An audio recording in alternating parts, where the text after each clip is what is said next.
Now, 6 decades, and what have we gone through? We've gone through a parliamentary system, a republican system, military rule, and back to a republican system. We've gone from a command mixed economy to a command economy, back to a mixed economy, and now to a free market economy. We've gone through about 5 crises. One, the 1983 global oil crisis, the 1995 Southeast Asian crisis, the global financial crisis of 2008, subprime mortgage crisis. We've gone through the 2016 global economic crisis, and then went through COVID, and then we are where we are. Now, it is one thing that is worth noting is that there's a conflict between the political cycle in terms of horizon and the economic cycle.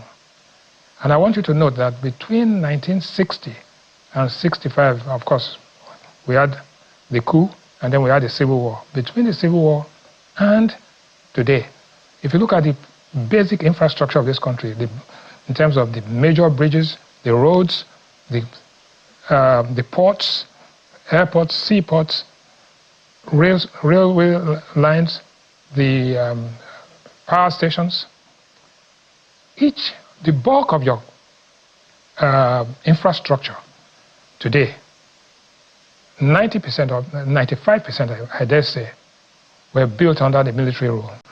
In other words, between 1970 and 1998, you had 9 years of Jarawa Gawan's era, in which most of the infrastructure was built. Then you had the Muritala Obasanjo period, where they completed most of these projects.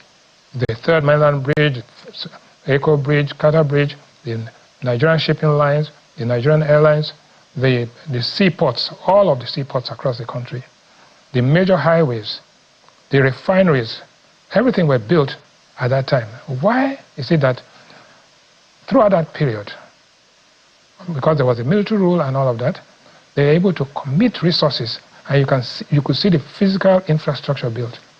Between 1999 and today, I dare say that no new project, no new capital project, no new highways or bridges or anything for that matter, power stations, have been constructed. Why? It's simple. The political cycle is a 4-year cycle. The first year, as soon as you win your election, then you go in, and within a year or two, you're already talking about re-election. By the time you get your re-election, you're already on the way out. Nothing has happened in terms of gross capital formation and infrastructure between 1999 and today. So there's something that we have to ask ourselves.